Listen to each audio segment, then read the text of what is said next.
at the end of the meeting, please collect all your questions. So just because we're too many here, I can't answer any questions during the course. It'll be a lot of theory. I'll be running through things reasonably quickly. So please do take notes, and also most importantly, look at this afterwards. I'll again at the end of the summary summarize what is the most important things that you have to remember.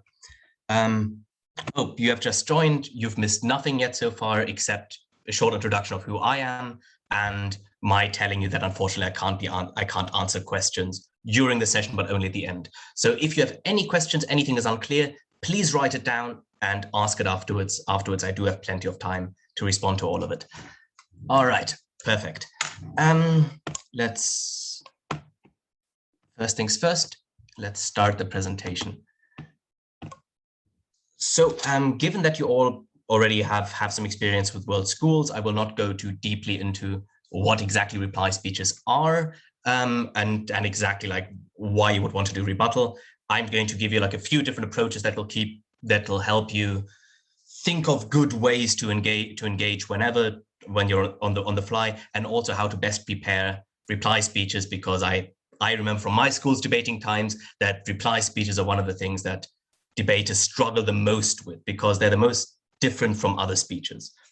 All right, now, first things first, what is the plan for today? First, one incredibly important thing that I will go into before we even go into rebuttal and reply speeches is just figuring out what do we want to engage, which points do we need to deal with, and which points don't we need to deal with, right? Before I move on to just rebuttal, and specifically 3 different ways that you can attack arguments.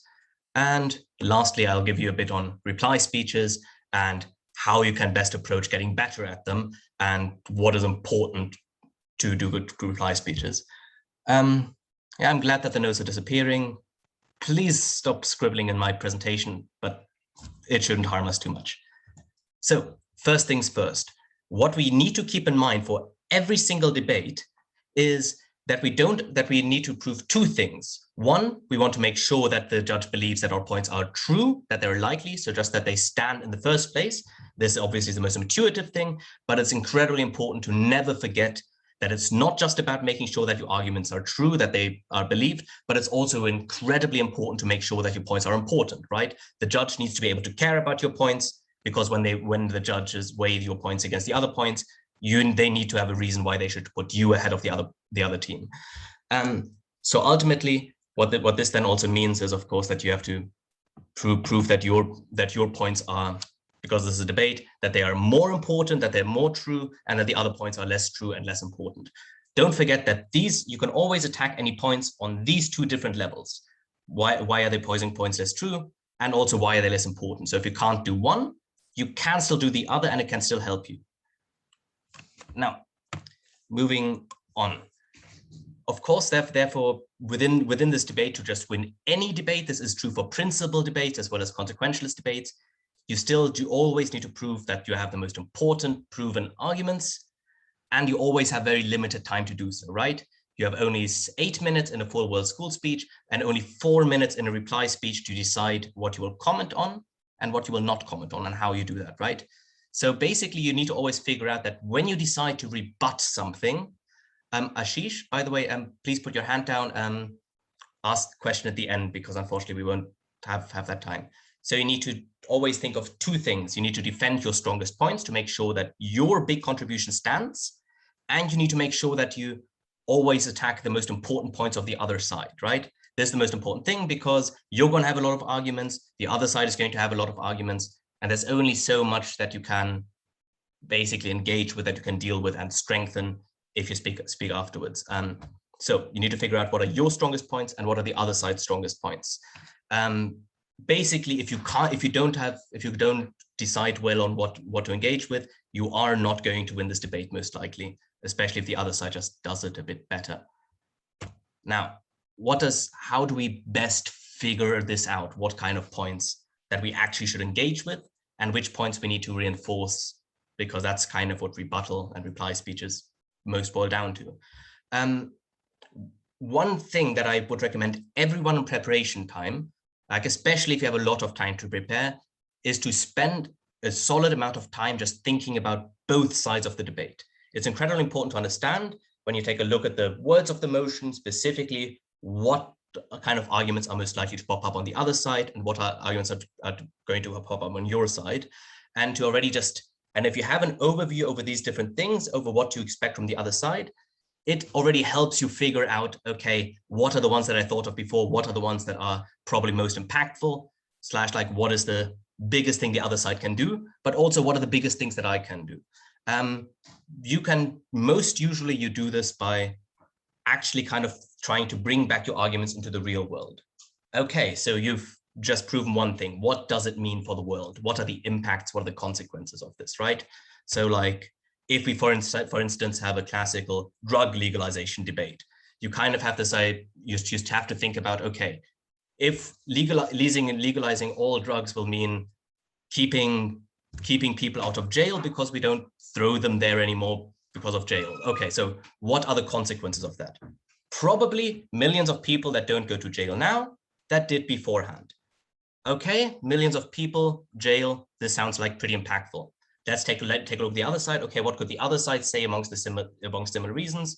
They could argue that, okay, but keeping drugs criminalized means that kids won't take them, and kids taking drugs is bad. What are the consequences of this? As soon as they're legalized, they can talk about, okay, so there's potential for millions of people taking drugs additionally now. This will cause a lot of health problems. And just taking this kind of summary of what happens on the ground, if my argument is true, is the best and easiest way to figure out whether it's important, like whether your point is important, whether their point is important, and whether you should deal with it. Of course, this is all difficult sometimes. Sometimes you sit in a debate, a lot is being said, it goes back and forth, it's unstructured, it's messy, and you still need to find a way for your rebuttal, and for your reply speeches to figure out, okay, what could be the most important thing? And even in those scenarios, when you really don't know what's going on, it often helps just trying to listen to what has everyone else been talking the most about, because it's most likely that they've talked about their most important points and try to attack your most important points. So if you're unsure, going by what has been argued about most about, and is there something new I can add, and is there a way that I can influence this, is a good way to figure out what the most important points are. You can be wrong about that though. So number 3, please only do if you really don't know if you don't know, if you struggle with point 2, and if you haven't done part 1 well enough because suddenly arguments come that you didn't expect. This can happen, right? But of course, now these are the kind of points that you need to remember in terms of how do you figure out what the most important arguments are of your own and of the other side.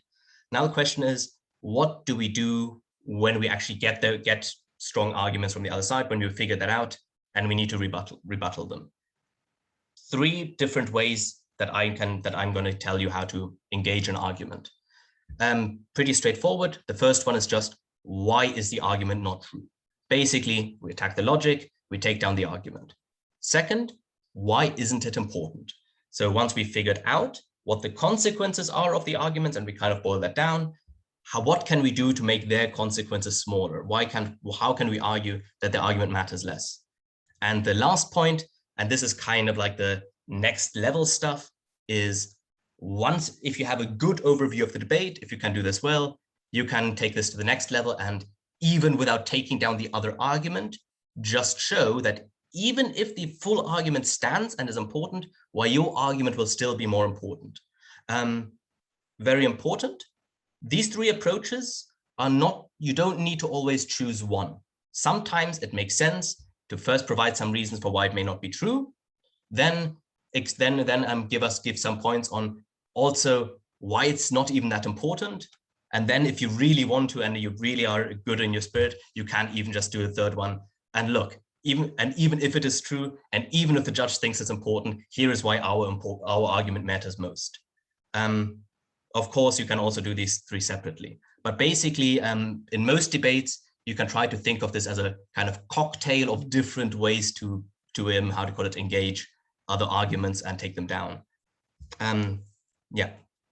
So now first, why isn't it true? This is kind of the most basic level, right? This is just often it's just the most forward contradiction. You say this, I say this. nope, X is true because of Y. No, X is untrue because of Z. And you just find a different reason. And that's basically how we also mostly in our everyday lives go about rebuttal, right? This is the most straightforward. We see something and our first impulse is, okay, what can I say to make people not believe this and believe my argument instead? And it feels great if this is successful. If you find good reasons to properly take down an argument, that argument is down. Like that argument is taken out and you will no longer have to worry about it unless they can rebuild it properly. But like if you find a real strong logical flaw in that point, that's of course the most satisfying, because then it doesn't matter how much they've proved the importance of it, the entire thing doesn't stand in the first place. The biggest challenges with this though is that you can't always do this. Sometimes an argument will simply be proven well enough to be considered true. Sometimes the logic is simple enough and easy enough, and one side in the debate just very clearly gets that argument, right? Like on the basis of how the argument is worded. Or also very possible, while you're sitting there and you're preparing your own speech, you just can't think of a way to fully take it down, right? This happens a lot, but the argument is strongly made. And if you stay in the trap of trying to disprove it, trying to make it untrue, you can waste a lot of time just thinking there, like sitting there and thinking of ways that you can take down the argument. And ultimately, if it doesn't work, if you don't convince the judge, then the full argument stands and you have to deal with it, right? You just basically, you can end up wasting a lot of time if you really try to disprove an argument and you can't find a way to do that. One very simple way of dealing with these cases is to use the second approach. Why isn't it important? Like, why should you basically explain why the judge should not care about that argument, or why they should care less about it? There's many different ways to do that. Kamal, you've got a question? Yes, Calix, can you so can we make it bit kind of more interactive? Good, can you please go to the Oh, previous slide and see if you can take one example from maybe our previous debates, and then let the student ask or sure. share their point of view, and then you kind of try to rebuttal them, that what's where this kind of rebuttal will fit into your strategy. That will be great to absorb in terms of student. So maybe if you Okay, can let's. give any sort of even a simple topic, and student can write an argument, and then you pick any argument from the chat and try to give a rebuttal to that. That will be quite Okay, we can do inclusive. that. Sorry, I prepared this more as a lecture because many Sure, kids. sure. Little example. Let's say, yeah. Let's take one that we've already had. We would. I'll quickly post this in the chat. Yes. 1 second. Oh, also one question I saw in chat. I first got the question of if you fail the argument, if you fail the argument stands completely, no stands comfortably. Is there any reason behind this? The reason behind this simply is that if you spend a lot of time trying to convince the judge that something is not true, and they end up believing it is true still, then you've basically wasted the time, right? Because you've not managed to make it less true. You've just managed to kind of give a few reasons why it might not be true. And if that ultimately fails, the argument still stands and weighs against you. But in the second situation, when you talk about why is it more important, why is it less important, these are often more difficult to get away from, right? Because you gave reasons for this is why it may not reach that many people. This is why how do you call it? It doesn't affect them that badly. And sure, they can try to counter that, but even if you fail, the judge already gets kind of this feeling of maybe it's not that big. Like even if they have to argue against it, so kind of you take it down a bit anyway, regardless of whether it works or not. 1 second. Okay. First, though, now, sorry, Swastik. I see your hand up. Let's take one example. Yes. Why do? Oh, no worries, Aditi. I will type one motion in chat. Should we?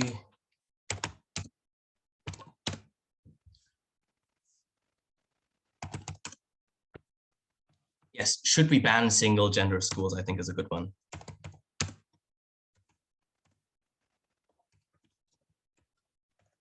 So if everyone looks in chat, should we ban singles gender schools is the topic. Please come up with one argument in the chat, and I will show you how to engage, how to deal with it in the two different ways. One, why is it not true? Yeah. Please, and Swastik, you've got one important question now. Ah, okay. All right, take one moment.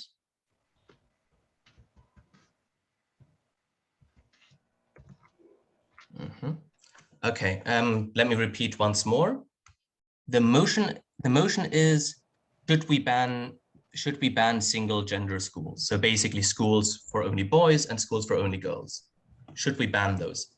You can come up with an argument for or against it, and I will choose one in the chat and show you how I would disprove it, how I would, yeah. And then I'll show you in the next step what I would do to make it less important. All right, let me see. This was police. This proves gender inequality. Okay, not a full argument yet. Let me see.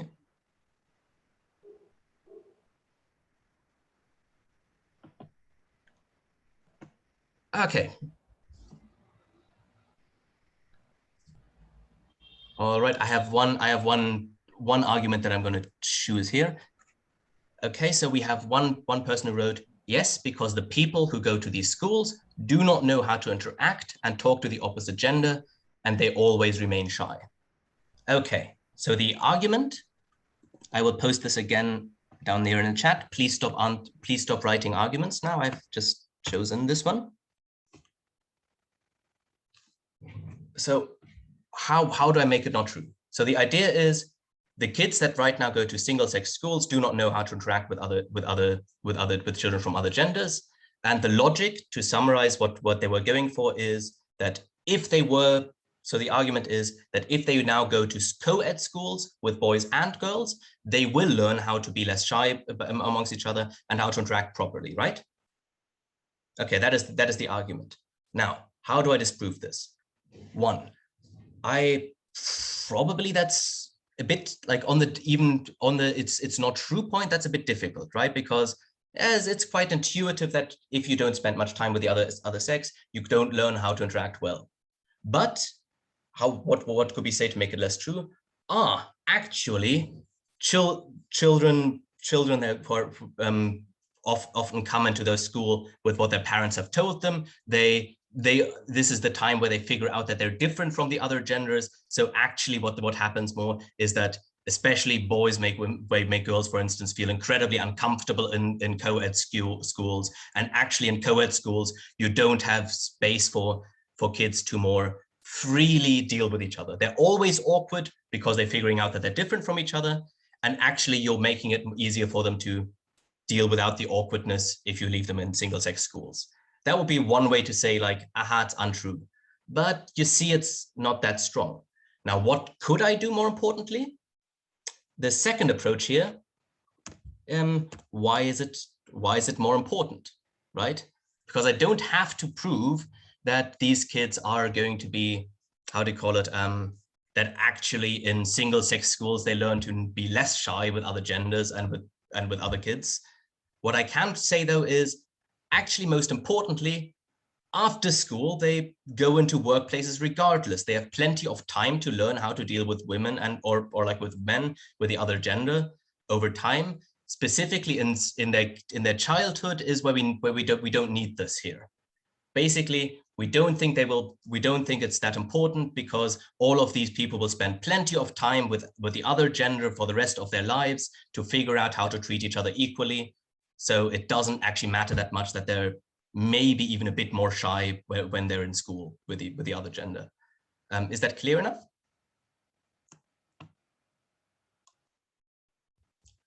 All right, perfect.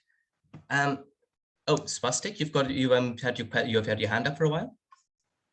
Do you have something to add here right now? Please unmute yourself. Sorry. So, am I audible, sir? Yes. Yes. So, sir, actually, we should ban the uh, we should not ban the one gender school because for the safety purpose, like in this time in the pandemic, where so many news are coming that for some girls school and all. So for the safety purpose we should not ban it. I'm a bit unclear. What does the pandemic, the COVID situation specifically have to do with single gender schools or and not all schools? No, sir. You missed something. I want to say that we should not. We should ban. One second, sir. There's one network issue. Oh, sure. Just a second. Oh, you're muted again.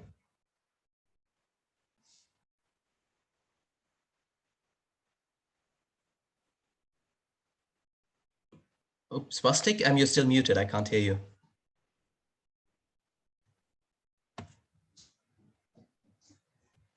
Ah. All right. Yeah. So sorry. I can still can't hear you. Janavi, do you want to quickly unmute?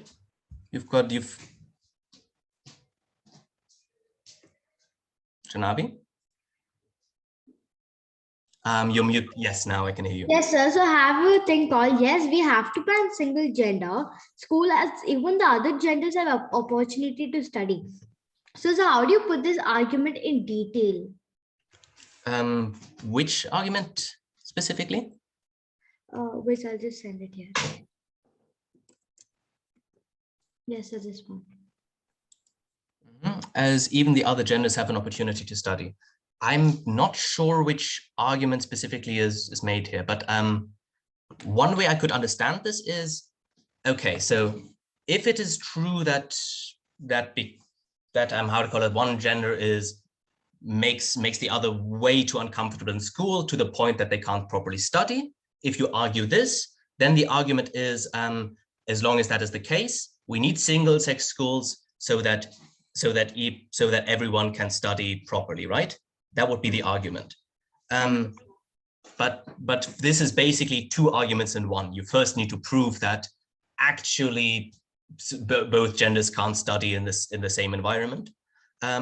If you wanted to properly do this, you would have to show, for instance, actually girls in specifically rural areas are raised very conservatively to be very uncomfortable and also very careful about men, and boys are raised to be very boisterous, loud, and a bit more rough, and this specifically makes it less likely that girls raise their voices in class, and therefore means that they can't properly study. That would be kind of the argument. Now, how would I disprove this?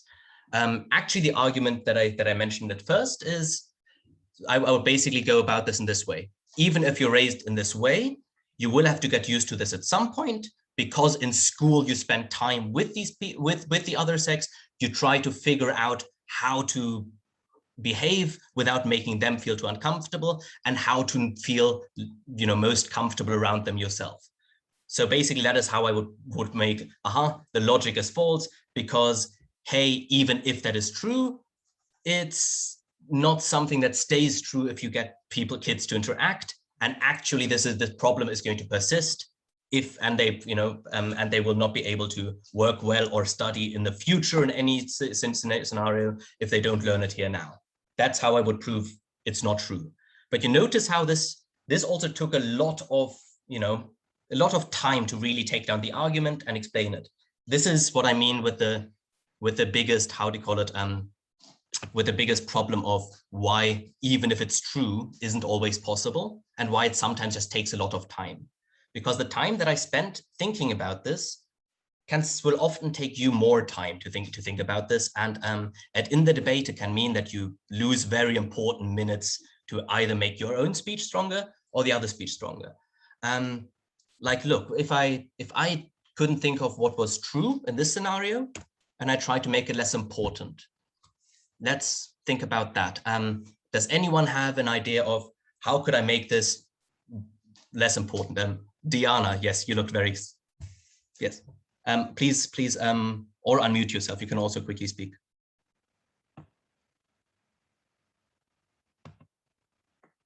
Diana, you muted?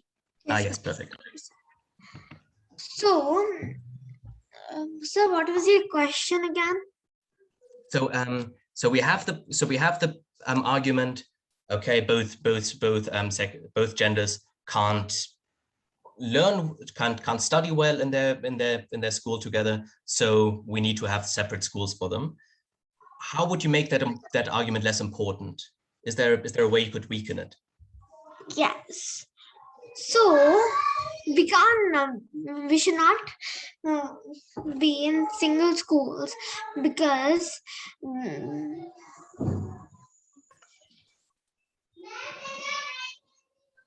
Sir, I was like, actually, that we should be in single schools then when everyone's there. So, so can I talk about that? Not right now. I want to stay on the question specifically on how to counter that argument by making it less important. 1 second, we can talk about other cases a bit later. Ashish, yes. Also, don't forget to unmute yourself, please. Ashish Aurora 8. Yes, sir. Yes, sir. Yes, sir. So can I start? Yes. Our world is much more diverse than ever before. The world appears far more colorful and malfunction. Thank you very much. But like, not a full speech. Just what would you do to make the argument less important?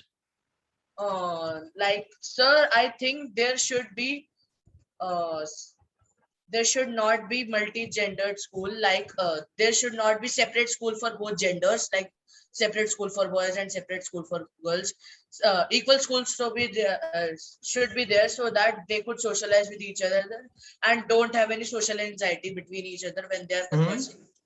I think. Yeah, thank you very much. It's not exactly the question I asked, though. That's a good point, and it's a point that I can make again.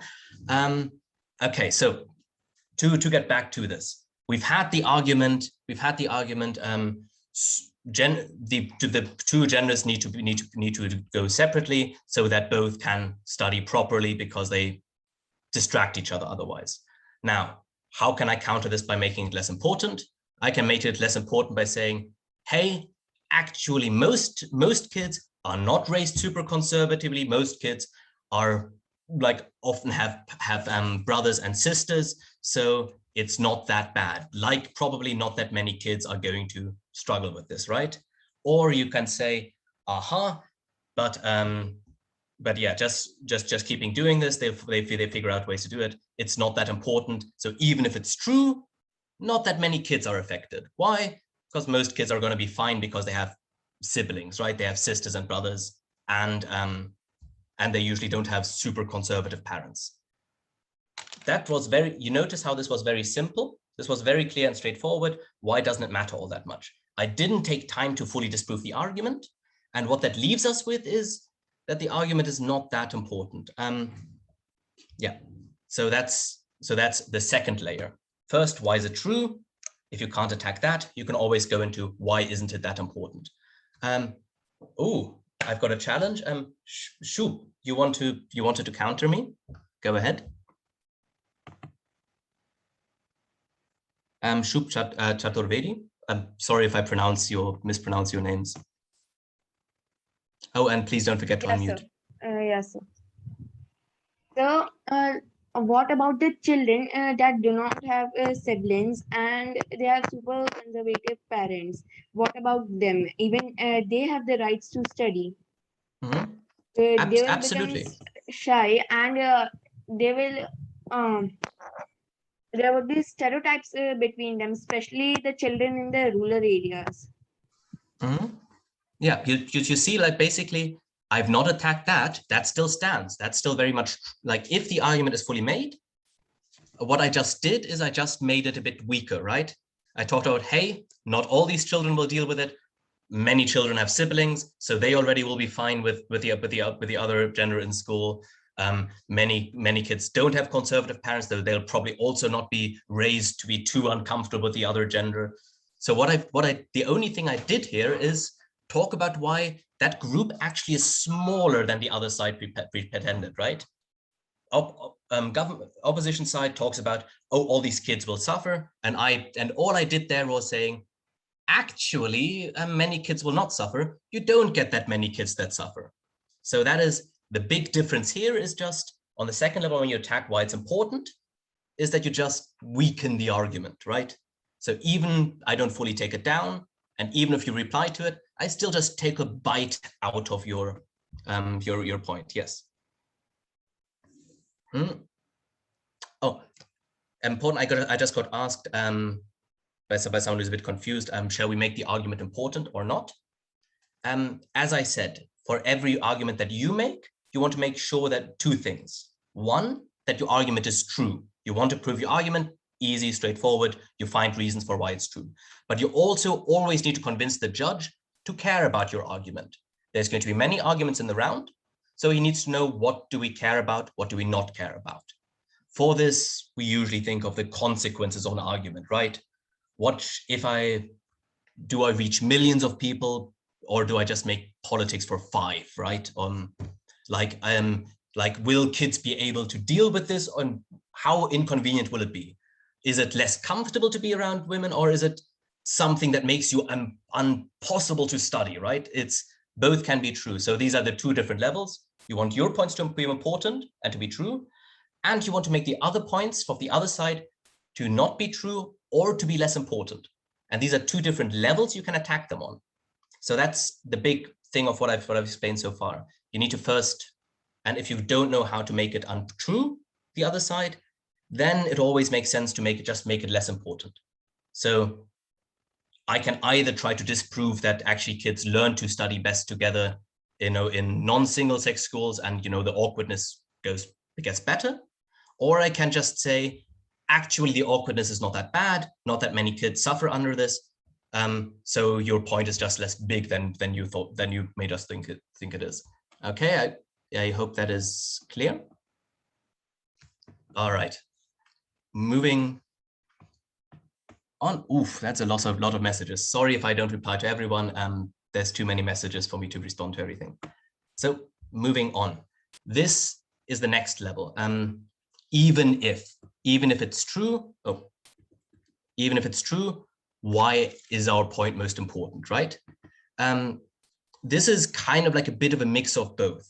You can't always do this. This is important to understand, because it's kind of lessening the importance on a stronger level. You basically take your two arguments, your argument and their argument, and you just show why your argument still wins, even if we fully buy into the other argument, right? Of course, this has a few good things. First of all, you can do this in addition to the other two things, right? You can first try to argue why it's not true, then you can argue why it's not that important, and ultimately then you can take the next step and argue why your point is actually the more important one, the most important one. It's a bit of a mix of both, right? Why does your point matter more, even if the judge fully buys into the other side? If you want to do this effectively, and this is why I don't recommend doing this whenever, but only if you really kind of know what you're doing, is that you need a good understanding of the debate. Like what I've talked about before in your preparation time, to think of what are your strongest points and what are the other strongest points. This is stuff that you need to have in your mind, right? Like, okay, what is the strongest thing that they can have? And why does our point still win, basically? If you want to do this effectively, you will probably have to do the second thing, show a few reasons why the other side doesn't matter that much. You'll probably have to have a few reasons on why your argument is actually all that strong. And in the even if it's true level, you just basically you pretend for a moment, look, sir, even if I believed everything they said, even if you believe all of that, here is why we outweigh them. Again, this you do mostly on the impact level. So why do more kids suffer under your side, or under their side? Why do they suffer more? Why do they suffer less? Or why do we have to do it now? Because only now we have the chance, while the other side they can do whenever. You are very free in the reasons that make your own points important, and the other side less important. Right. All right. Oh, 1 second. I just got a message in chat. Ah, yes. Aditi, you've got an important question. Please unmute yourself.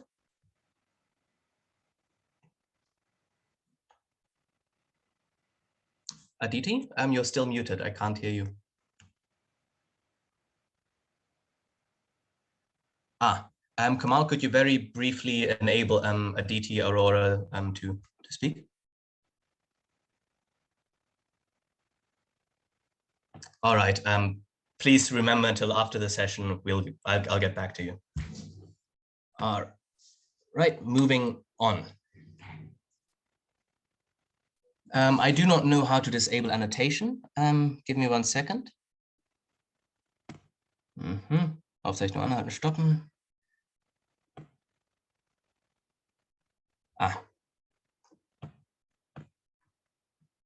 Yes, got it. One tiny second. I'll be right back with you. Yes, perfect. All right. So this is the even if it is true. For this, you need to first, you basically just compare the two arguments of and show why yours matter more, even if the other arguments are true. This is also the most similar to what you have to do in reply speeches ultimately, because they are special speeches and we usually often struggle with them, right? Because they have different rules. We're not allowed in reply speeches to give to make new points. We're not allowed to engage with new material all that much. And the judges want us to give like a different perspective on the debate. That still makes it more likely for us to win, right? This is the most annoying thing about reply speeches. We can't just, as we usually do, crash in on the arguments we don't like and attack them and just strengthen our own arguments. We need to be more strategic about it, and we're not allowed to add new stuff. And of course, most importantly, we only have 4 minutes. So just to come back to the beginning of the presentation, it's incredibly important to be careful about what do you talk about in your reply speech and what do you ignore, right?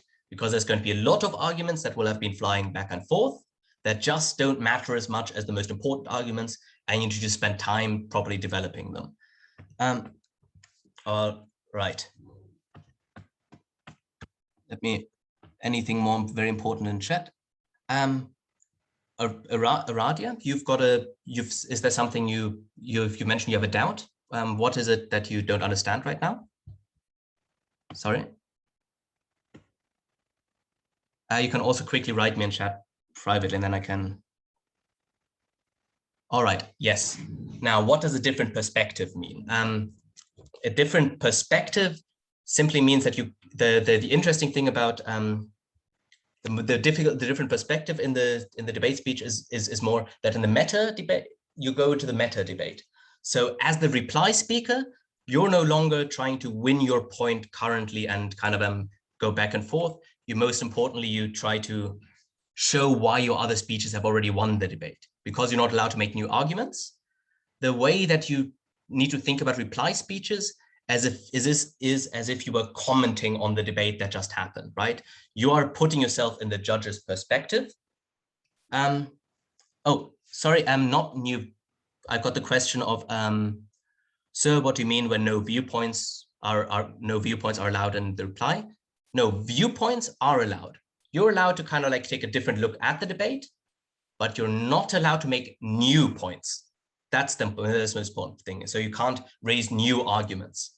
If the arguments haven't been there in your previous speeches, then you can't do that in the reply speech either. That's the most important thing. You can't bring up new arguments, but what you can do is show how the arguments of the speakers before you basically have already won you the debate, right? Like this debate, like while in every other speech, you have to try to actively make your own arguments and take down the other arguments. In the reply speeches, you're looking back at the debate and showing why actually have we already won. That's what I mean with different perspective on the debate. Because ultimately the reply speeches have one big function, and that is to summarize the debate as easily as possible for the judges. Because the judges, they also sit there and they try to follow you and they take notes, and you argue a lot, you say a lot of things, and they need to decide what's important, what isn't important, and what outweighs the other side.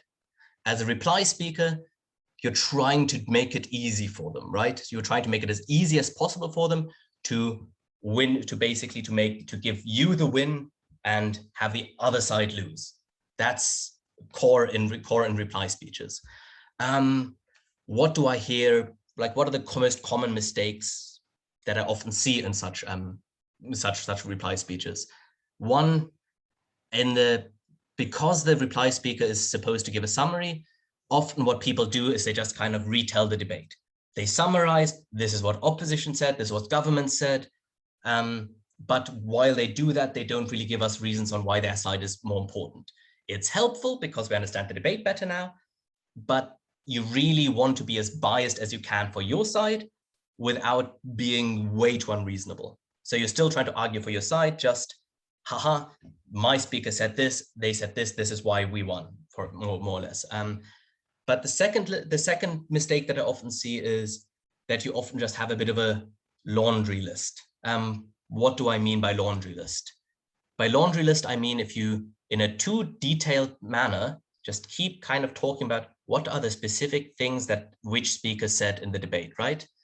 So that's one thing that can really happen if you don't choose well which points are the most important ones and you don't summarize them.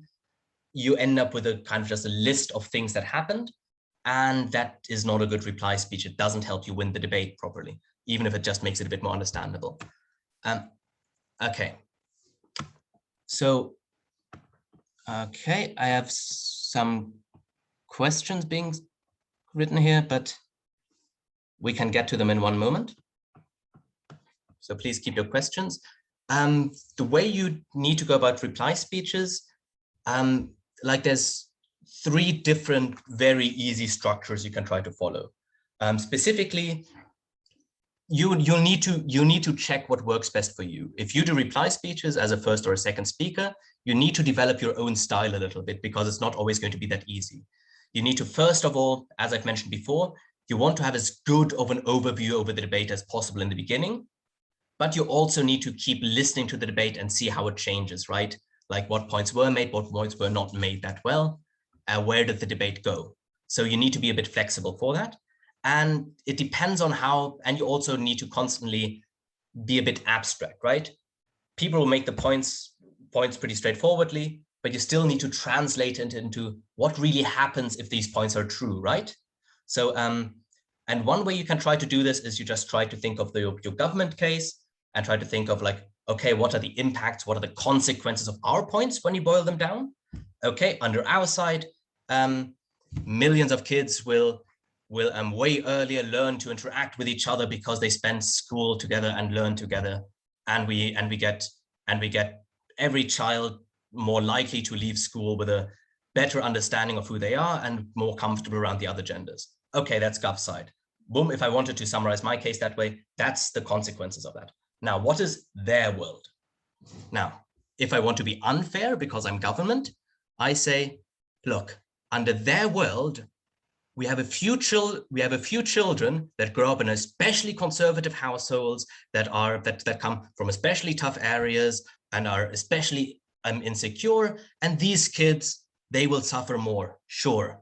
But if we compare that to our world, where we have millions of kids being way better prepared for the outside world, esteemed gentlemen, we take this debate.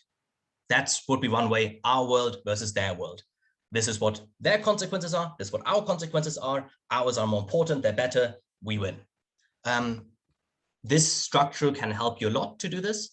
Another way you can do this is to try and think about this as burdens. I don't have that much time to explain it that deeply, but in preparation time, when you take a look at your topic and you try to take apart the words, you notice that there's a few things you need to prove in order to get to your strongest arguments, right? Like if we have this idea, just to get back to an earlier argument, in single-sex schools that how do you call it, children can learn safely without the other side. How do you call it? It can learn safely on the other side. And in co-ed schools, kids would be uncomfortable together. You could say that the burdens are, first, I need to prove that actually children in the status quo can't learn well together. Secondly, I probably also need to prove that this doesn't change by sending them to school, because otherwise the other side just can say, aha, but they learn this now, so won't it be better? So these are burdens that you can find. If you identify well what you need to prove to win and what the other side needs to win, you can try to talk about, aha, we needed to prove this in order to show why we should have millions of kids feel better. And then you show what they needed to do to disprove this is this, and they didn't do that.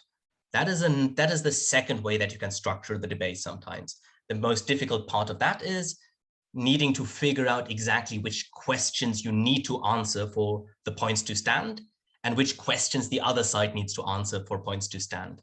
But this can be one way that you can organize your speech. I find that a bit difficult. This is not my style. My style is a bit more our world versus their world. But this is like, if it's easier for you to think in that way and to translate it into the consequences, I'd recommend this.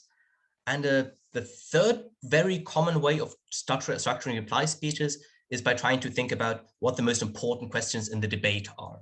Like, is in the single sex debate, for instance, do they keep talking about like under which side will kids be best prepared for work life? Or under which side will kids be most happy, right? Or under which sides will parents be most comfortable sending their kids to school? Depends on which questions were most debated in the debate and were most argued for.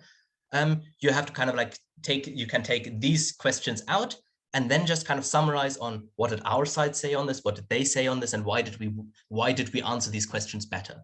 So that's a third way that you can structure your debate. But of course, for this, the difficult thing is you need to translate all these different speeches into questions and how they answer the questions. This can be hugely helpful, hugely fun, and if you do it well, it can be super successful. Reply speeches, by the way, are pretty tough to study. They're pretty tough to practice. And the very easy kind of recommendation that I can give you if you want to get better at reply speeches is to just keep watching debates and watch them as a judge. So as a judge, you kind of have a focus on these people are saying a lot, but you need to somehow get it on your paper fast enough so you can decide on whether it's good or bad and how you weigh it against it. You will notice what you pick up, what you don't pick up, and you'll notice how you'll have to you find like kind of the biggest questions that they answer, and this can really help you reading the debates the way that you need them to as a reply speaker. Because as a reply speaker, you're basically just being a very biased judge telling the judge on how we should judge that debate, right? So this is what you want to lean into. Secondly, one very easy thing to practice is, even with your own arguments, is to just try to summarize arguments that you come up with in one sentence. Why? Because if you keep doing that, you kind of show what does it boil down to. You have a huge chunk of text and then you think, okay, but what is it that really changes? And this sounds pretty simple, but really boiling down what does an argument mean for the world is something that requires a lot of practice, and I recommend doing that a lot. All right. Whew. Moving, now we can finally get to the questions. Sorry, this was a bit quick and a bit fast. All right, let me scroll down to most recent questions. First of all, Manraj Singh 9, please. Oh, and Kamal, if you could unmute him, and if he can't unmute himself.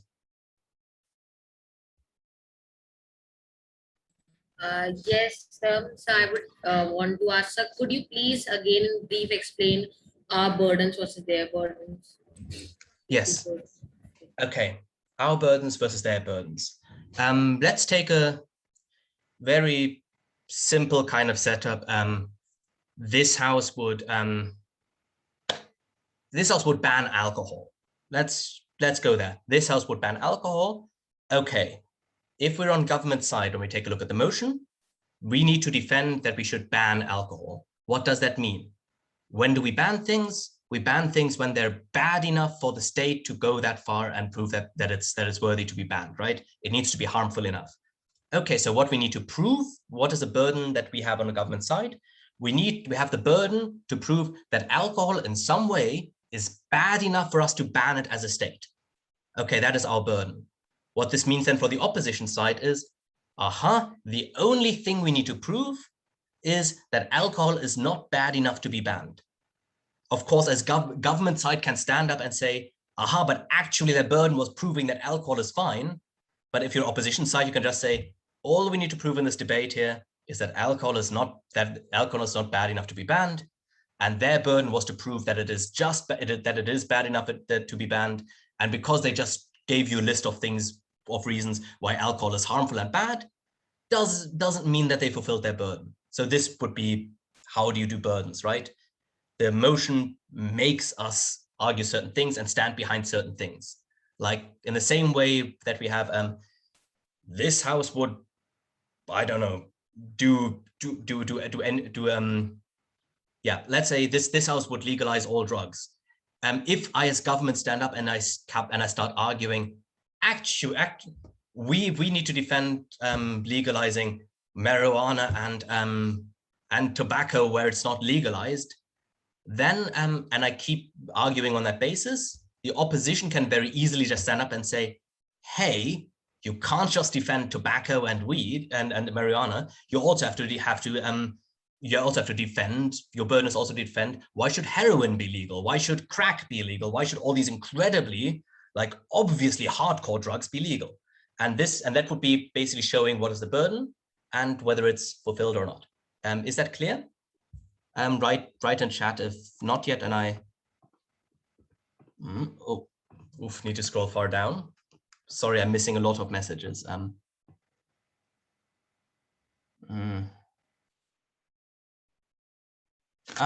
right, I've got one question here from Avanish, according to laundry list. Yeah.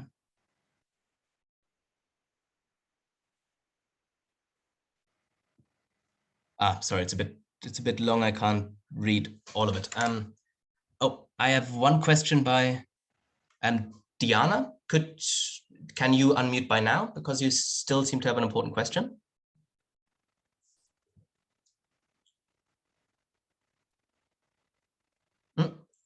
All right.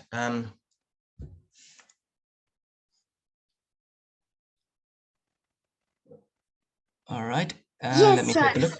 Yes, now I can hear you. Sir, so if I say that students need to go to multi-sex schools because they should learn how to study with other genders. It would be good for them in future for jobs. So, sir, can this be framed in an argument? Framed in an argument that they... I'm not entirely sure. Could you repeat that? Yes, sir.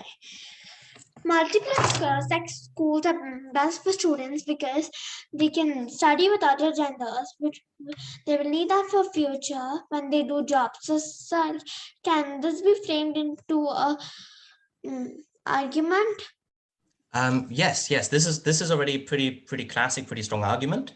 That specifically in such schools with multiple genders, that is where they learn to interact with each other in a helpful way that is not problematic. Yes, absolutely. That is one argument that every time in this debate you will usually hear as a strong argument. Yes. Did I answer that properly, or did I miss something? No, sir, you answered it. Okay, I thought perfect. it cannot be framed. Archie Agrawal, you've got a question? Oh, you're still muted. Could you? Oh, could you unmute yourself, and then I can hear you. Right now I can't yet. Who to unmute? Archie Agrawal 4C has a question, I believe. Yes, so I did not nicely understood our world versus their world. Yes. Yes.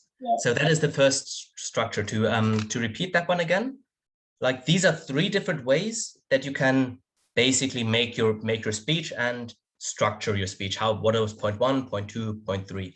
The way I would do it here with our world versus their world is where you summarize. You first take a look at what are the consequences of all our arguments? What does this world look like? And then you do the same for the other side, and then you just compare the two. Of course, you do this in a way to show that why your world is a better world than the other world, right? So you need to show, you first give it this idea of their world and your world, and you compare them to your benefit. Okay, I have Aradia. You've got a question? Aradia Chow, wait, I can't read it fully yet. Chowdhury, I think, sorry. Yes, sir. So my doubt is that first we get 4 minutes, we are gonna tell our arguments. Then next time we get 4 minutes, is it necessary to tell the reply speech, or we can still keep our normal other speech? Is it necessary to be a reply speech when we second time get a chance to speak after a person speaks? I am not entirely sure I fully understand your question, but is your I you're think not it's related to the round one of the Indian Debating League. So yes, so the second time when you speak, you have to include your rebuttal as well as your reply speech. Means we cannot. Why can't we add any new point in reply speech? basically the idea is that in reply speeches you can't always answer to them, right? So if you as a government you give the last reply speech, there is no way for the other team to say anything against it and disprove it, right?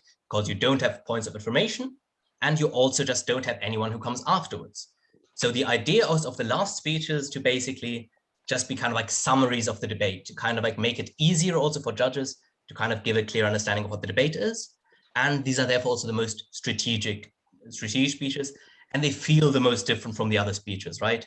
Because there you're kind of taking the step back and you say, what happened in this debate and why did it play out in a way that meant that our team won it, right? And the other team didn't. So they have a different, yes, sorry? I had another doubt that can you recommend some people's debates that we can see so that we can improve our debating skills? Sure, I should be able to post you some links. I'm specifically in World Schools. I don't have like specific favorite debates in World Schools debates. I have a lot of university favorite debates, but they do work a bit different. In them, the last speeches are also like reply speeches where you're not allowed to make new points, but you still just have to compare why your partner has won the debates. But in World Schools debate, I would just recommend type in WSDC, that's World Schools Debating Championship, and then just check out a few debates. You won't be able to go wrong. If it's semifinals or finals, they're usually going to be pretty good. All right, Samir, you've got a question? Sorry, by the way, I will not be able to take everyone.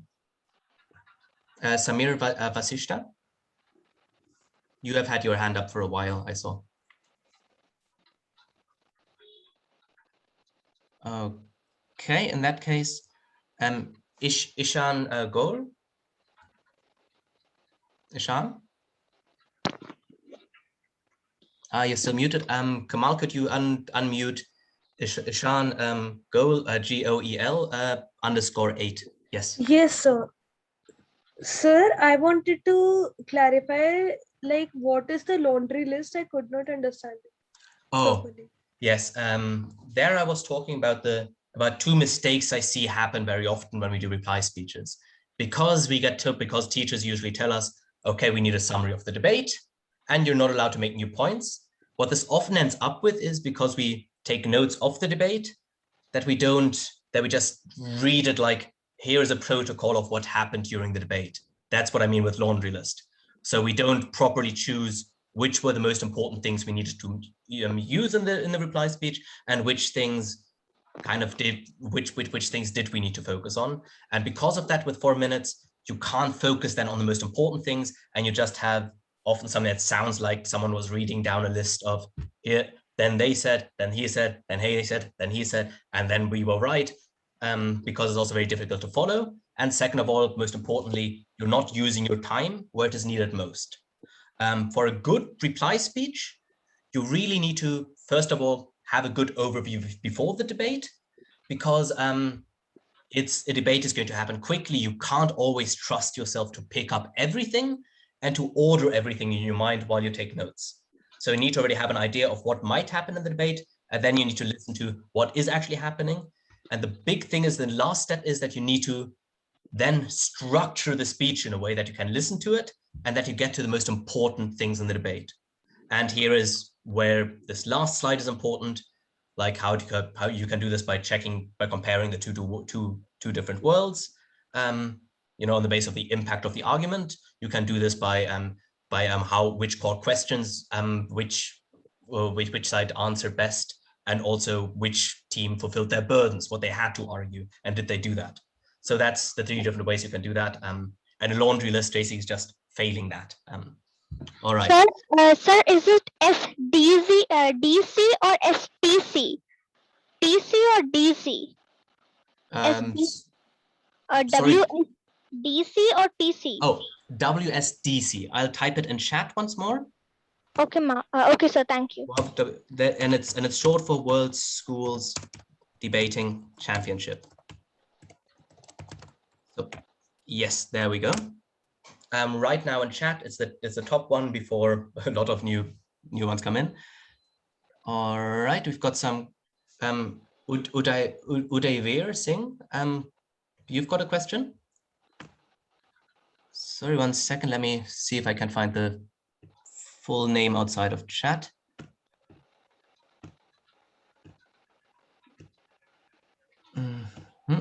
Oh yeah. Kamal, could you unmute him? It's Udayveer, Udaiveer. Singh. Could you unmute Udayveer Singh? Yes, so my doubt is, sir, I couldn't find the joining link of this class. So I joined like about 15 minutes back. So how do I join this from next time? Well, for this time, what you missed is a little bit difficult. You probably missed the beginning of the rebuttal, right? What point did you join in? So I joined technically when the question started. Oh, okay. So we were in the middle of the rebuttal stuff, right? I think we were roughly here, probably. Is that about right? Sir, I already know a bit in debating. So what did we talk about in debating, like the format and how you debate? No. In this course so far, we've only talked about we first set up what you need to care about in debates. So we did have a little bit about why you should always think about the 2 things: why your points are true and likely, and why your points are important, and that you should never forget either of them. So that debating is all about just making sure that your points are more true and more important, and that even if you then can't take down and that therefore you need to always make sure to choose well which arguments respond to and which arguments you ignore. Like that's basically what I needed to set up in the beginning. Also, of course, if you need to defend your strongest arguments, you also need to figure out best what attacks me most and therefore needs to be taken down. So I started with prioritization, and then I moved on very quickly to a few tips on how to figure out what the most important arguments are on either side before then going into how to rebut them. And yeah, and the rest you've been here for. So how do I join this class from next time? Same way you joined it this time, just be on time, I guess. I'm sorry, I'm not sure I've quite understood, but it is going to be at a different time. Because this is a master. Yes. So the next every classes that's gonna happen, you can look at the Luma page. Yeah. All the events are listed there. No, like the links that I've got from my friend to join in now, that it's only for today and like not for any other day. Correct. So if you register at Luma, you will get the email automatically. Oh, okay.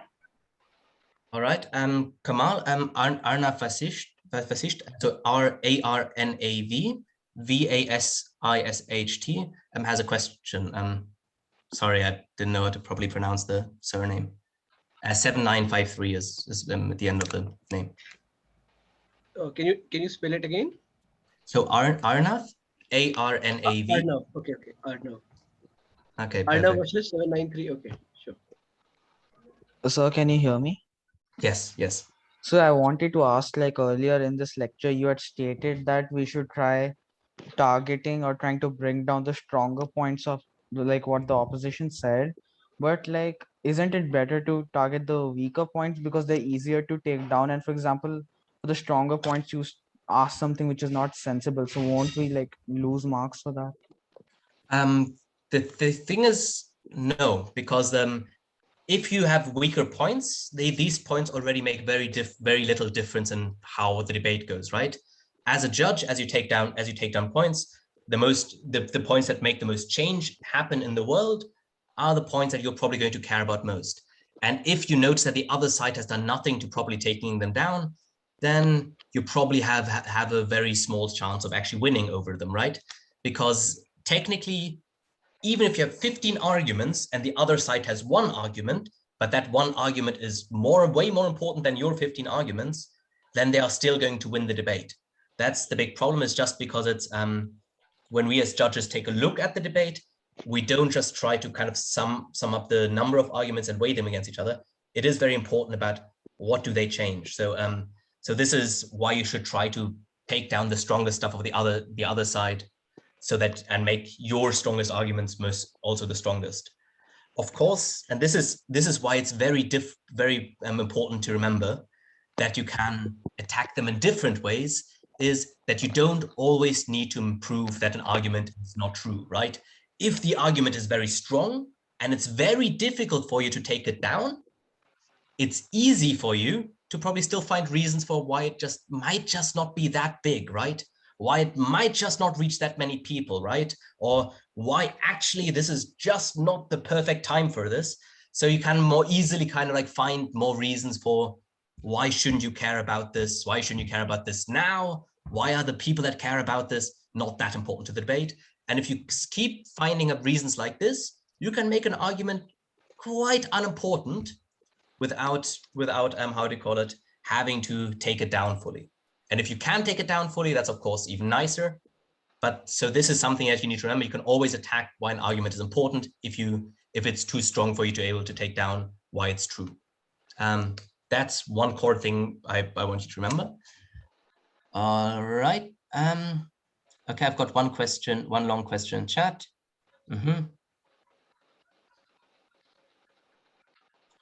Yes, I got asked again about the laundry lists, about whether we on whether I mean specifically by that we should not tell the history of what happened, but what is the Okay, in other words, not understanding the laundry list. What I mean by laundry list is, for a good reply speech, you want to be talking about the most important things in the debate and why you win on them. You can either do this by the questions, you can do this by comparing your two worlds, you can do this by showing which side compared their burdens. Basically, when you don't do this well, if you don't choose the points well, and you try to summarize everything that happened in the debate, that's when it can sound like a laundry list, like kind of like just like a shopping list. That's what I mean. If you don't choose well, what are the most important things you want to deal with, that's where you end up with a long list of things that doesn't help you win the debate. Or I hope that's clear. All right, let's. We have more questions. We have a lot of questions, but yes, we are still running. Like we are already past. You're running a bit late. Yes. So let's conclude in upcoming 5 to 6 minutes. Let's take 3 more questions and then so conclude for today. Yep, that sounds good. So we've got one question by Paryusha Jain. Paryusha Jain. Let me take a look. I think it was 8 or No, just Paryusha, Jane, could you unmute her briefly? Yes, sir. Sir, if we have sir no points, sir, to reply, then sir, what we can do? Sir, then we can add some new points. Sorry, could you repeat that? Sir, if we have no points, sir, to reply, and then sir, we can add new points. No, you can never add new points in your reply speech. If they didn't make proper, if the other side didn't make proper arguments, then you just use your reply speech to talk about how they didn't make proper arguments or how they missed the debate. You can talk about our side proved this, we did this, and we answered these questions of the debate well. And meanwhile, the opposition side wasted time talking about things that weren't that didn't make any sense. You have to tell the judge basically how to look at the debate and how to judge the debate. That's the entire idea. And if the other side doesn't give you useful arguments, it doesn't mean you can make your own arguments, but you can talk about how they had none. And that's obviously one of the best scenarios you can have, right? Because you've kind of already won before you did your reply speech if the other side doesn't have strong points. But still, ultimately, it's all about it's like you're writing a movie review for a movie you love, and you tell them why you love that movie, and you're incredibly biased while doing it, right? The other ones are, look, I'm going to give you 3 points, your first speaker. I'm going to prove this, I'm going to prove that, I'm going to prove that. Your second speaker, this is why they're wrong, this is why they're wrong, here's why we're right, here's why we're right. And then you come in, third speaker does kind of the similar thing, just rebuttal. And then you stand up and say, oh, wasn't this amazing how my fellow speakers took apart the other side? They tried to argue this. Here is how my first speaker destroyed that. That you basically talk about the debate as if you were someone who watched it and enjoyed it and was a cheerleader for your team. So you're trying to kind of like share the situation with the judges, while the other speakers are basically like fighting it out one against one. You are the one who now talks about it as if it just happened and retell what happened and what was most important and why it was your team that actually won the debate. Sir, It's I have a kind doubt. of like a summary, but it's an incredibly biased summary. And it's a summary that you only do to make yourself win. Sir, I have a doubt. First, the speaker 1 will speak its new points at first, in the first, and then the speaker 2 will again speak its new points. Then the speaker 1 will speak the rebuttal speech, and then the speaker 2 will speak the rebuttal speech. So it'll be going in that order? Yes. Yes, basically. Okay, sir. All right, let's take a look. Okay, I've got one. Jen. 1 second. Yeah. Ashish Aurora, you've got a question again. So one more question after this. Sorry.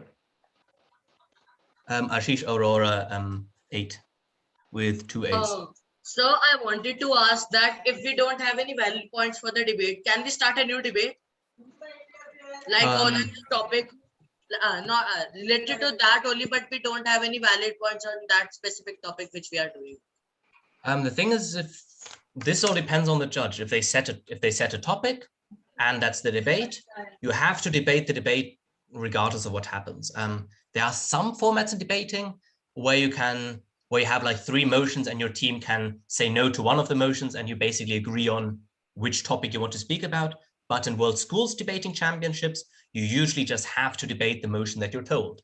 Sometimes it happens that it's very difficult to think of good questions, but that's part of the game. It is a competitive game. So it can happen sometimes that you struggle to find points and you still have to debate the topic. All right, I also got asked, so we have to talk about one point in detail. Not necessarily. It's more that, like, if you have the choice between many points and a few important points, focus on the important points so you can make them properly. If you feel like you can't, if you need the time to make one argument full, do that rather than make 2 arguments not fully. That's my general feedback. So yeah, try not to make too many different points, but try to find the most important points that really change the world the most, because they are the ones that you can also most convince the other side of. So yeah, 1 point in great detail is a lot better than 3 points without detail, but obviously 3 points with enough detail and enough importance also are better than 1 point that is well made, right? So that's kind of, it's a bit of a balanced thing. If you find yourself having 4 points in an 8-minute speech and you're not an experienced debater, be careful about that. Like, then maybe try to make sure that your first point really works. Just to the question that someone asked, that will you get the recording? So yes, we will surely, sending the recording through the email. Other than that, you can go to the YouTube, look at the Oakley, page out there. If you subscribe to that, you will get the recording to all the previous, including this one, sessions online on YouTube. Okay, there's one incredibly important question that I see in chat that I really need to answer very quickly, and that is this question of what is the difference between a reply speech and rebuttal? Rebuttal is just the word we use for any kind of refutation. So how do we take down arguments of the other side? So that's just rebuttal. Rebuttal is just how do we argue against arguments, basically. That's rebuttal. So that's, yeah, why is it not true? Rebuttal is also why is it not that important? It's also a form of rebuttal when we say, here are the reasons why our points win beyond that. A reply speech just is the 4-minute speech, the final 4-minute speech that you get to do at the end of the debate, in which you're not allowed to make new points, in which you're not allowed to basically say all that many new things, but you are supposed to summarize the cases that happened and show why your team's case won against the other side's arguments. So that's the big difference. All right. Perfect. Last question to be taken. Let me take a look. Where's one? Yes. Gunan Singh. Wait 1 second. Power or Pahwa. I'm not sure. Gunan Singh and Pahwa. Could you unmute?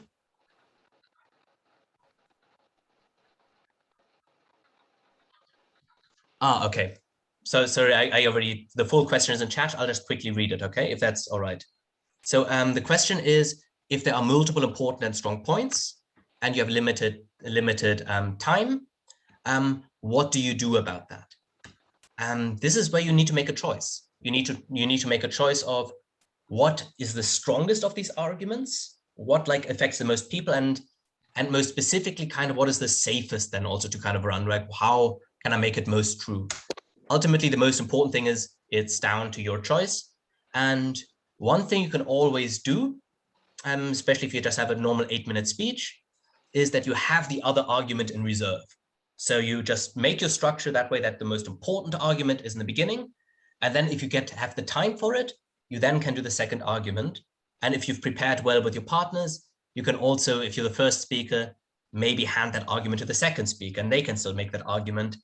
So that's what you can do when you have several arguments that you really want to make, but you don't have the time for.